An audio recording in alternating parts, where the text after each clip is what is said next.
বহরমপুর শহীদাবাদ এলাকার জোড়াশিব মন্দিরের গলিতে আততায়ী সুশান্ত মণ্ডলের দিকে লক্ষ্য করে আগ্নেয়াস্ত্র চালায় এবং সেই আগ্নেয়াস্ত্রের ছোড়া গুলিতে আহত হন সুশান্ত মণ্ডল।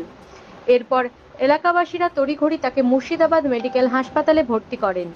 প্রাথমিকভাবে সুশান্তবাবু জানান কে গুলি চালিয়েছে তাড়াতাড়ি দেখতে পাননি, যদিও অভিযোগের আঙুল তার ছোট পুত্রের দিকে।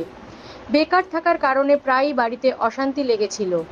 এর থেকেই হয়তো আক্রোশে সুশান্তবাবুর ওপর গুলি চালাতে পারেন বলে আশঙ্কা করছেন সুশান্ত কুমার মণ্ডল। ইতিমধ্যেই মুর্শিদাবাদের বহরমপুর থানার পুলিশ তদন্ত শুরু করেছে। একদিকে মুর্শিদাবাদের প্রতিনিয়ত অস্ত্র উদ্ধারের ঘটনা, অন্যদিকে আজ এইভাবে গুলিবিদ্ধ অবস্থায় একজন হাসপাতালে ভর্তি। কোন দিকে যাচ্ছে মুর্শিদাবাদ শহরের নিরাপত্তা, এটাই এখন বড় প্রশ্ন। গুলি করেছে, আমি আপনাকে কে গুলি করলো? সররা চিনতে পারলে তো বলেই দিতাম। কোথায় হয়েছে ঘটনাটা? জোড়াশিব মন্দির। জোড়াশিব মন্দির আজকে হয়েছে? আজকে। তো ওখানে আপনি ছিলেন? 7:45 আমি যাচ্ছিলাম।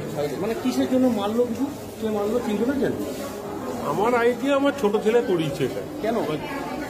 ও এর আগেও আমাকে একবার 2007-এ কেন কেন কারণ আপমার্টার করেছিল। কারণটা কি? ও এরকমই কোনো খেটে খায় না। আচ্ছা, কি নাম আপনার ছেলে? সৌমেন মণ্ডল। আপনার নাম কি? সুশান্ত কুমার মণ্ডল।